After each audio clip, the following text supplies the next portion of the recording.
Welcome and hello. Now, I had promised that we would build that fieldstone fireplace in January. Well, time is tight. I am working on that, but that build is not easy to do. So I thought what today I would do is cover a couple of things. First thing I'm going to do is show you the prototype fireplace that I had built that led to that little fieldstone fireplace that you see in the cabin, which I'll have a picture of below. Cabin is kind of set up right now for something else, and so I can't really pull it in very easily, so I'll just show you a photo. But anyway, here is the prototype that I had built. This thing is about 10 years old now. It's holding together really well. It's got some hooks here you can see for like little stockings and things at Christmas. It's got a hook here that a wreath went on. So this thing is actually made out of tissue box and a cereal box. This is the tissue box here. It's one of those that had the arched opening like the Puffs Plus or whatever. This is actually wood, and this is more box material. I used a printable for the brick inside, and I actually took real sticks, set them up like a fireplace fire in a tin pan or a steel pan, and lit fire to them so that I could get a realistic effect. This is how insane I am. So anyway, I actually wired it up. It runs on a 9-volt battery. Let me make sure that's on camera. You can see it. And you just hit this button. I did all the wiring myself.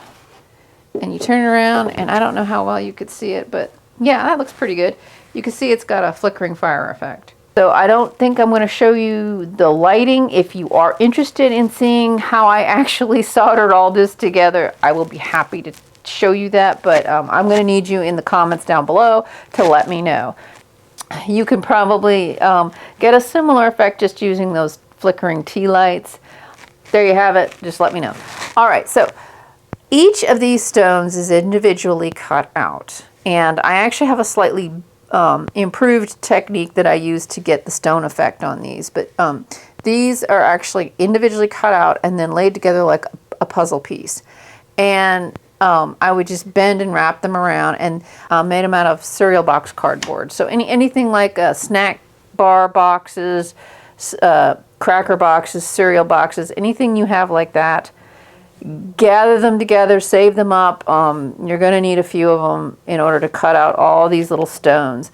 And then what I actually did was I took putty, wood filler putty, and I created grout. And I gently pushed it in, and I will show you how I do all of that. So anyway, this is why I haven't quite started that video yet. I'm gathering everything together. I'm getting my head wrapped around it. And then I'm going to show you a much simpler design than this one, just the simple up and down that you see in the cabin, and we'll get that built, and then I'm going to build a ski lodge around it. So you're gonna get that as well. So I'm thinking the fireplace is going to be the Fireplace series, and it might be over the course of maybe 3 videos. The first one we'll build the structure. I'll show you how to cut the stones out and how to make them look like fieldstone and all that.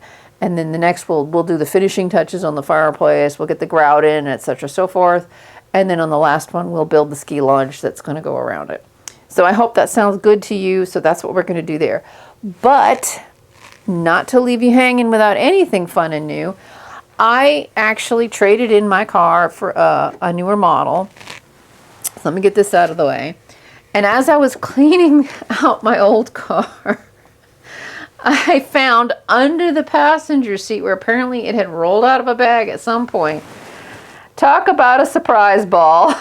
This was stuck under the passenger seat of my old car. So I don't know when or how this was purchased. So I thought what I would do today is open up this ultimate surprise ball and see what I actually got.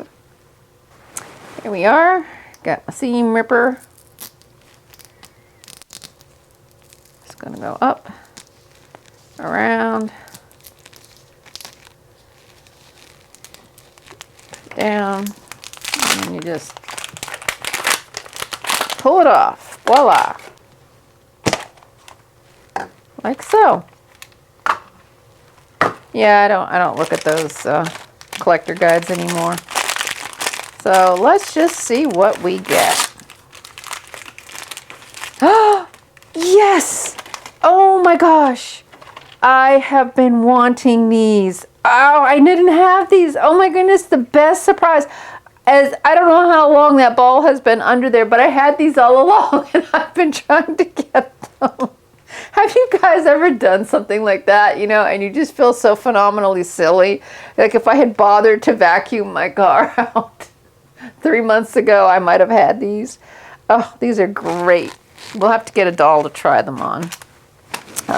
It also comes with this really cool headband with the Mini Fashion logo on it.